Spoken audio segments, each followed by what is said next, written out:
at Fordo. As the president stated last night, the remaining bombers then hit their targets as well, with a total of 14 MOPs dropped against 2 nuclear target areas. All 3 Iranian nuclear infrastructure targets were struck between 6:40 p.m. and 7:05 p.m. Eastern Time. Again, that's about 2:10 in the morning local time in Iran, with the Tomahawk missiles being the last to strike at Esfahan to ensure we retain the element of surprise throughout the operation. Following weapons release, the Midnight Hammer strike package exited Iranian airspace and the package began its return home. We are unaware of any shots fired at the package on the way out. Iran's fighters did not fly, and it appears that Iran's surface-to-air missile systems did not see us. Throughout the mission, we retained the element of surprise. In total, U.S. forces employed approximately 75 precision-guided weapons during this operation. This included, as the president stated last night, 14 30,000-pound GBU-57 massive ordnance penetrators, marking the first ever operational use of this weapon. I know that battle damage is of great interest.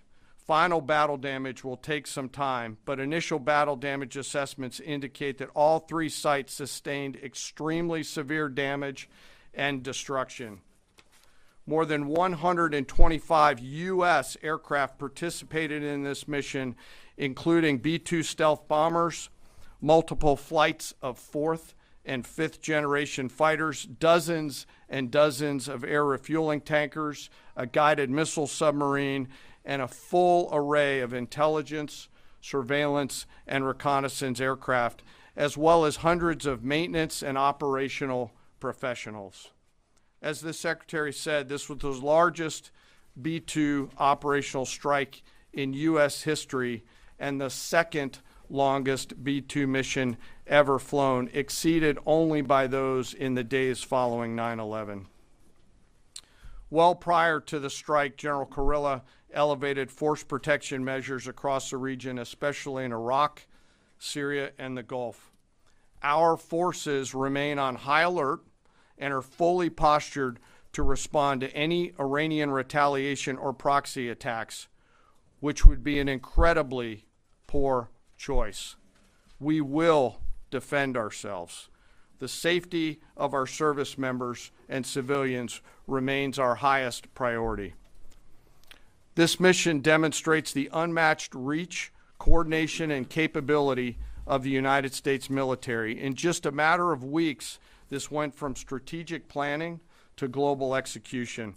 This operation underscores the unmatched capabilities and global reach of the United States military. As the president clearly said last night, no other military in the world could have done this. I join the president and the secretary in being incredibly proud of the air crews, naval forces, cyber operators, planners, and support teams, and commanders who made this mission possible. It is their skill, discipline, and teamwork that makes this operation possible.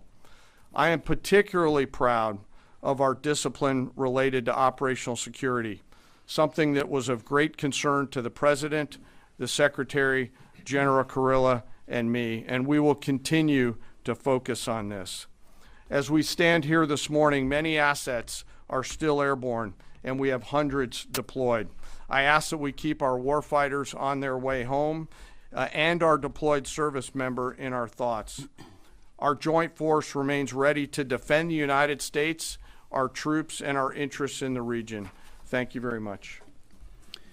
We will take a few questions, Phil. Me? Yeah.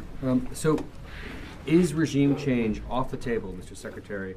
And to the chairman, you said the battle damage assessment is still ongoing, but do you believe that some nuclear capability in Iran remains?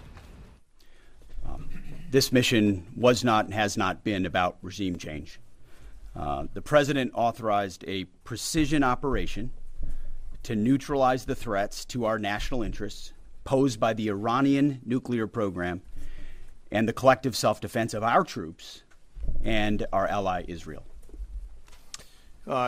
Thanks for your question. I think BDA is still pending, and it would be way too early for me to comment on what may or may not still be there. But thanks for the question.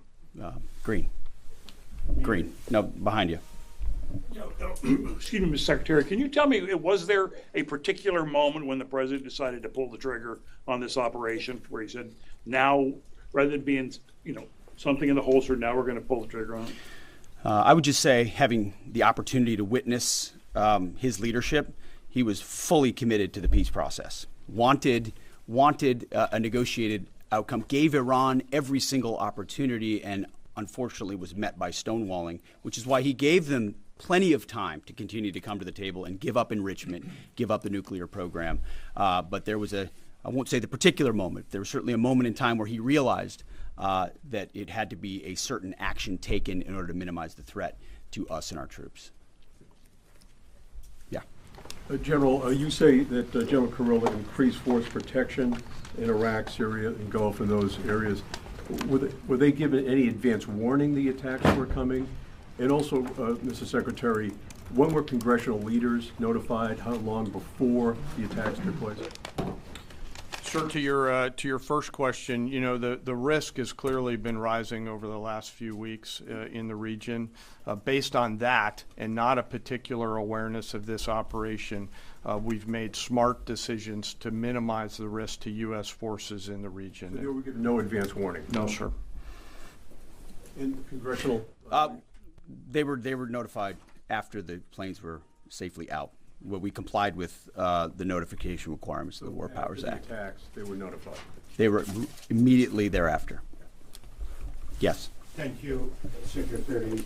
Two quick questions. Do you believe you completely destroyed Iranian nuclear program? And how about Iranian ballistic missiles? Your ally as Israel always saying that is biggest threat. And second question is very important. What will be your next step if Iran or militias under Iranian influence in the region attack U.S. interests or allies in the region? And you can chime in on this too, Mr. Chairman.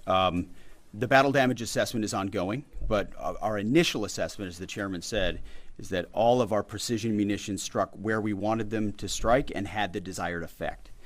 Which means especially in Fordo, which was the primary target here, we believe we achieved destruction of capabilities there. Ultimately, wherever it may be, whether it's in Iraq or Syria or bases in the Gulf, as the president said, it would be, as the chairman said, it would be a very bad idea for Iran or its proxies to attempt to attack American forces. Yes.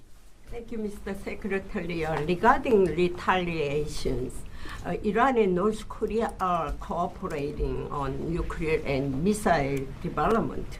Do you think there is a possibility that Iran, North Korea, and the other forces, such as China, will join forces to retaliate against the United States?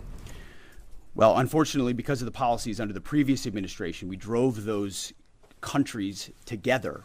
And ultimately, that creates a challenging environment.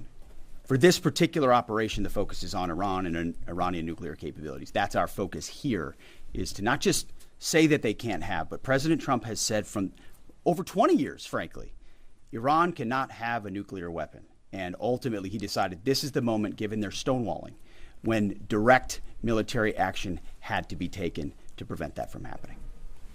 Yes. Thank you very much. General Caine, I understand OPSEC, I respect OPSEC. Can you say at all what security procedures are being taken to protect U.S. troops in Iraq and elsewhere in the Middle East? And Secretary Hegseth, as a global war on terrorism veteran, what do you say to veterans who may be concerned the U.S. is getting into another open-ended war in the Middle East over weapons of mass destruction? Thanks, sir, for the question. I won't comment on what force protection measures are being taken in the region. What I will say is we're being proactive and not reactive, and being very thoughtful about ensuring that we do all that we can to protect our forces out there. And I would just say, as the president has directed and made clear, this is most certainly not open-ended. It doesn't mean it limits our ability to respond. We will respond if necessary. The most powerful military in the world is postured and prepared to defend our people. But what the president gave us, as I said, was a focused, powerful, and clear mission on the destruction of Iranian nuclear capabilities. Those were the targets. That's what was struck. That's what was overwhelming. That's what was overwhelming. That's what the Iranian regime needs to understand, as the president put out last night. He wants peace. There needs to be a negotiated settlement here. We ultimately demonstrated that Iran cannot have a nuclear capability. That is a very clear mission set on this operation.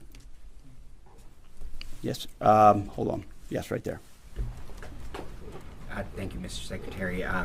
Question for the Secretary and the Chairman. How was this strike coordinated with the Israelis on a strategic level, militarily, and on a tactical level? Was there any direct Israeli military participation in this operation?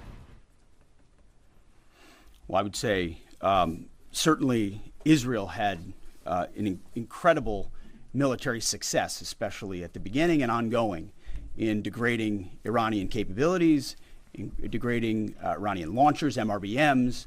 It's been incredible to watch what our ally Israel has been able to do. And there certainly have been conversations. I mean, General Kurilla at CENTCOM has worked closely in the defense of Israel for many years. And part of this operation was the defense of Israel and the ongoing defense of Israel. But as it pertains to this strike, this was U.S. operated and U.S. led. We took advantage of some of the preparatory work that's been done over the past week and a half in terms of axis of approach. I won't get into the particulars, but as the Secretary said, it was a U.S. strike. We made sure we were not in the same piece of airspace and sky. Aside from that, that was the extent of it. We'll take a couple more. Yeah, right there. Question to the Secretary first. Are you concerned whatsoever now about the reaction from U.S. allies given the strike, particularly those in the Gulf? And to the Chairman, if I may, I understand you don't want to speak to specific assets and force protection measures, but do you anticipate at least having to bring in any further assets from other theaters to aid in force protection over the coming days? We certainly understand the challenges of allies in the region, and we have been respectful and in working in collaboration with them as it pertains to basing and sensitivities there. Ultimately, they've got a lot of assets and people in those locations also where American troops are co-located. So that's a consideration of ours. We've been in close consultation with them, and we appreciate the support that we have got. Thanks for the question on sort of the global picture. And as you know, that's one of my jobs, is to look globally at the entire range of challenges. We are always carefully considering our force posture around the world and then offering options to the Secretary and to the President. I won't comment on any future things, but the American people should know that we carefully consider those moves around the world and try to modulate as needed our force structure in the region. Absolutely. Yeah, right here. Thank you. What communications are being sent to the Iranians right now, and is there any possibility of diplomacy now or in the coming days? I can only confirm that there are both public and private messages being directly delivered to the Iranians in multiple channels, giving them every opportunity to come to the table. They understand precisely what the American position is, precisely what steps they can take to allow for peace, and we hope they do so. Yes. The president may not want an open-ended conflict. The Iranians may disagree. Are you prepared for a protracted war? Well, anything can happen in conflict. We acknowledge that. But the scope of this was intentionally limited. That's the message that we're sending.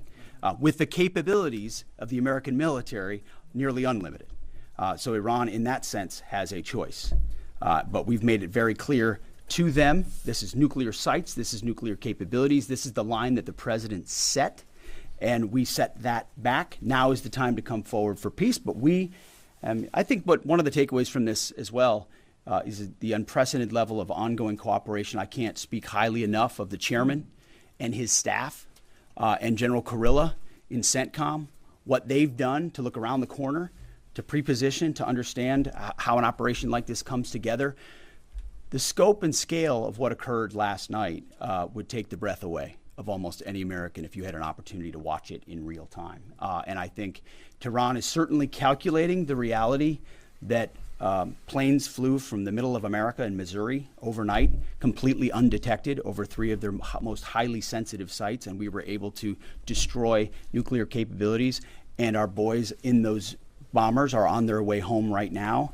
We believe that'll have a clear psychological impact on how they view the future, and we certainly hope they take the path of negotiated peace. But I could not be more proud of how this building operated, of the precision, the sensitivity, and the professionalism of the troops involved in this effort. I will take one more. We'll take one more question. Yes, right there. Thank you, Mr. Secretary. Concerning the justification for these strikes, in March, the Office of the Director of National Intelligence released their threat assessment, concluding, quote, Iran is not building a nuclear weapon, and Khamenei has not authorized the nuclear programs he suspended in 2003, unquote. So what new intelligence does the U.S. have since then that the Iranians have changed their position on nuclear weapons?